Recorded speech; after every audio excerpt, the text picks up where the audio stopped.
it's worth it, trust me.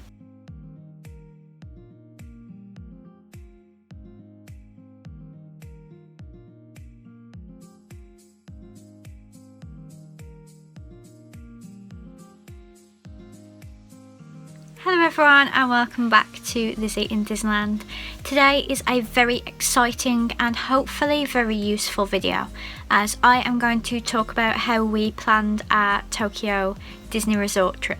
So I did already have this video planned, but a lot of you have been messaging me about how I booked it, so I've decided to move it up a few weeks. I wasn't going to show it to you until I'd shown you what we got up to, but it's not like it's going to make any less sense if I show it to you now.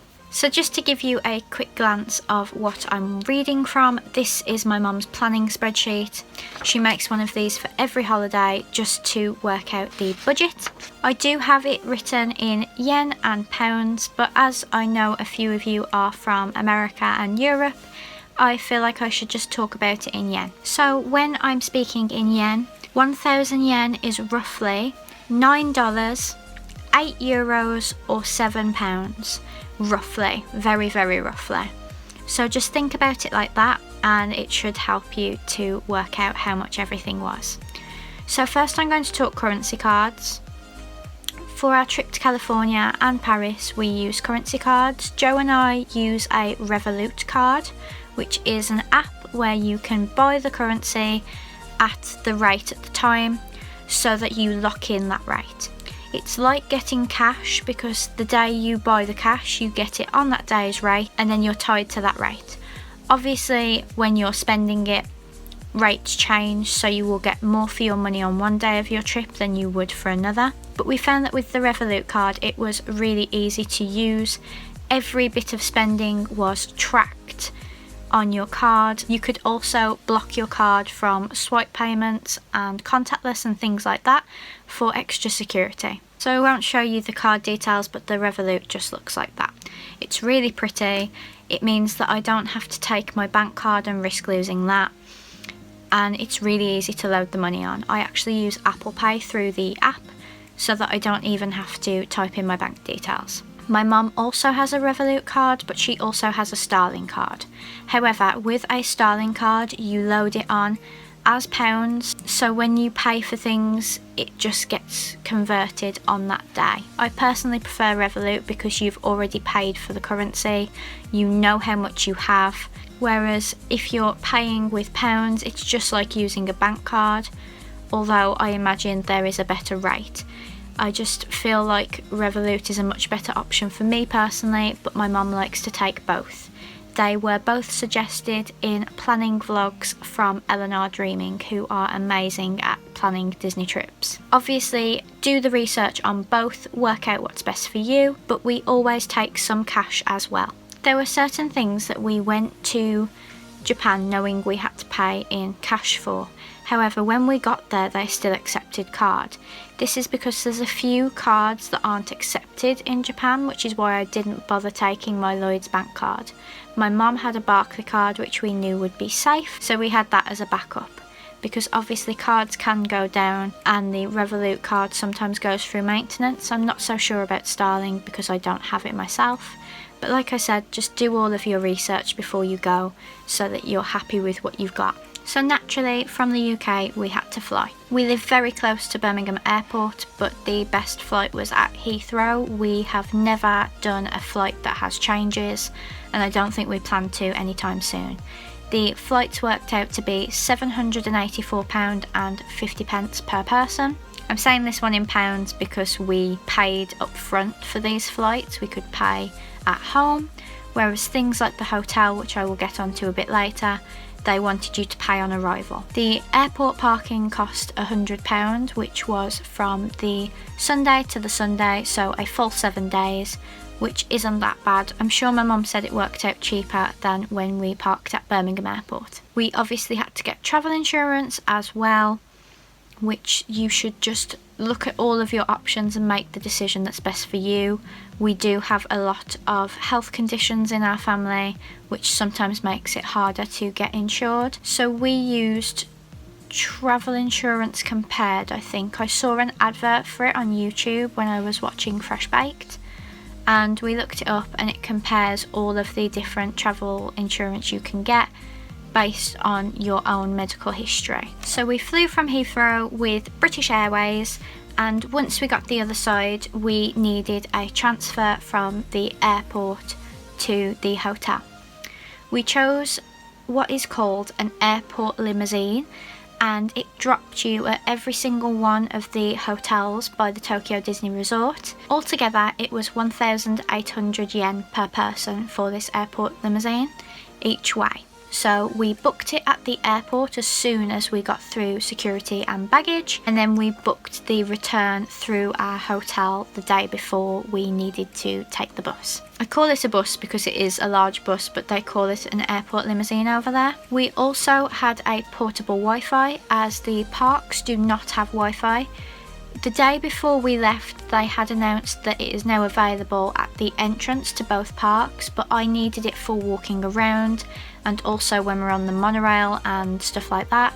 So we hired a portable Wi-Fi. It was £50 and we booked it online, so all we had to do was show confirmation and we were given it. It was in a little pouch with the charger as well. There was a little bit of English on how to work it, but the actual device was in Japanese and I couldn't get it to switch, but I knew how to switch it on and off and it worked, so I had no trouble. That's how I was able to still be on Instagram, as usually I have my own internet on my phone, but it would have cost too much in Japan. The hotel we stopped at was the Sheraton Grand Tokyo Bay, which I will be showing you in a separate video very soon. The hotel cost 300,390 yen. So the 300,390 yen was for 2 rooms for the whole time we were there. We got there on the Monday and we left on the Sunday. It was an amazing hotel. It was so close to Disney, and even though we weren't in a Disney hotel, I still feel like we didn't leave the Disney bubble. It was all very safe, and I just really loved how they were so closely connected with Disney. We even had a Disney gift shop in the hotel. To get to the monorail, there was a free bus, so we didn't have to worry about that. But then the only thing we needed to pay for to get to Disney was the monorail passes. So we got 2 while we were there, and they did little Easter designs.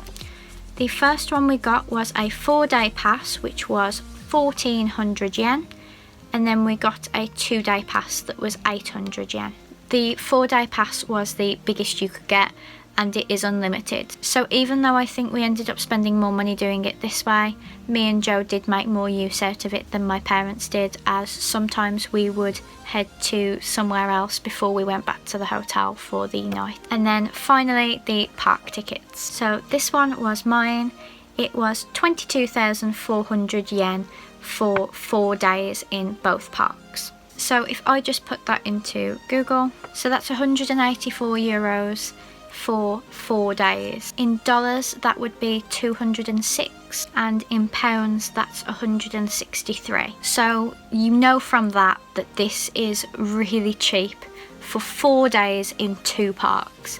I can't remember how much it was for California, but I will do a planning video for you guys where I spread out the cost of everything, just so that you know how we booked and what things cost, because I know that Tokyo isn't as easy to travel to in your mind. It may sound really far away, which yes it is, but it's worth it, trust me.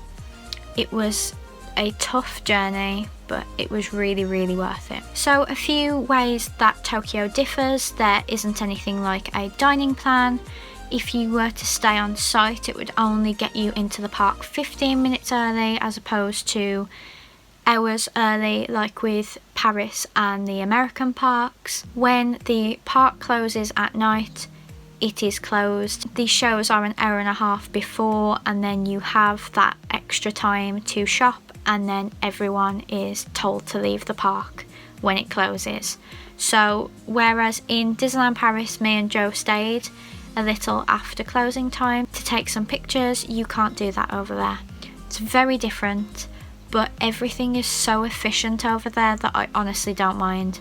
The ride times weren't that bad. The getting into the park was really swift as well. The park experience we had over there was unlike anything I've ever seen before, and I would love to go back, but as you can tell from this video, it costs a lot of money and it may just be a once in a lifetime trip for us. I really hope you found this useful. Obviously I've spoke mostly in yen, but just remember to convert it for yourself. Obviously flights change depending on when you go. We chose May because there were a lot of public holidays towards the beginning of May, so the end of May should have been really quiet, and for the most part it was. We also got a little bit of rain, which makes the parks a lot quieter, which I'm sure you'll notice in the vlogs. And the good thing about May is that you also get Easter. So I've now done Easter in a Disney park, which I don't think I've ever done before. The food is relatively cheap as well. My mum was budgeting £60 a meal, I think, and we ended up spending about £30 a meal quick service because everything was so reasonably priced. You'll see in my videos I did try and get a few menus in there to show you the prices and the range of items, but what I'd suggest is to do what we did. We budgeted for more food, and then if we ended up not using that money, it was just extra merchandise. I don't know what else to cover in these videos because I've never done a planning video before, and it is my mum that plans these trips. So what I'd like you to do is, if you have any extra questions, please drop them in the comments and I will either ask my mum or my mum will reply. Either way, one of us will answer your question to try and help you out. I hate talking about money. It's always something I forget to do in my hauls. I forget to tell you how much things cost because I don't want the cost of something to ruin something, but I think it's important that you guys know the cost involved of going to Tokyo. Obviously, flights will change in price depending on when you go, where you go from, whether you have connecting flights, anything like that. But we went with what was best for us at the time. It was an 11.5-hour flight, which was really tough.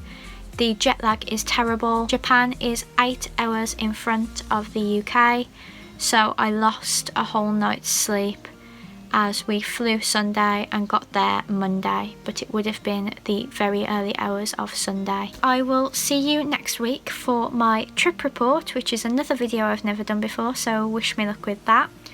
And then the vlogs will start, so please make sure you subscribe so that you don't miss any of my Tokyo Disney content.